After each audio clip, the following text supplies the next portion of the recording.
Adam has asked me to talk about designing our recent OLE on diabetes using Canvas. At the outset, I was excited by the possibilities of developing an online unit. However, I was concerned that a bunch of videos and online reading would further exacerbate what I see as a decline in the engagement of students in their studies and in university life. In preparation, I enrolled for a number of online courses on health and diabetes. What struck me was that the better courses really got you hooked into their narrative. At least one of the ways they did this was with high production standards for their videos that included interviews, whiteboard diagrams, and engaging graphics.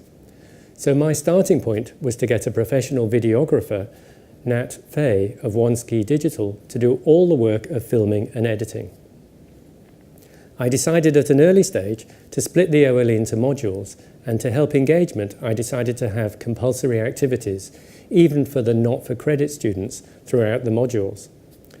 After discussions with Phil Poronick and Martin Brown, I was convinced of the value of aligning each compulsory activity to the overall learning objectives and to the final assessment task. Canvas then very easily enabled me to develop a consistent structure.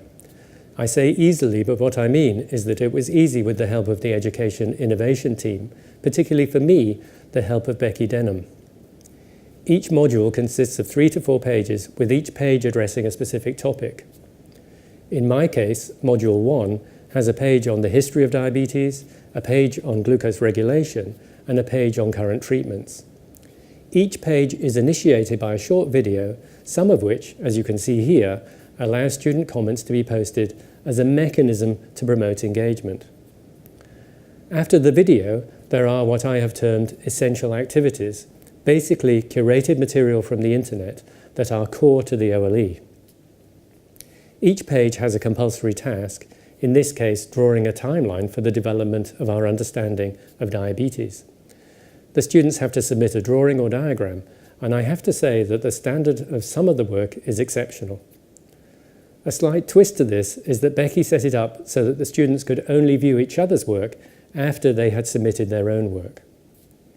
I have come up with a range of tasks for each page that include things like taking photos, going to online resources, calculating insulin doses, and the production of podcasts in response to authentic real-world scenarios. Finally, each page has a list of further resources that go beyond the learning objectives. In terms of assessment, each module for the 4-credit students is tested with a bank of multiple-choice questions. The compulsory activities are not marked, but I have found that I enjoy looking at them and commenting on the students' work.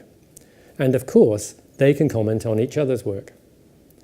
The only marking requirement from me across the whole of the OLE is for the final assessment task, which is the production of a short video.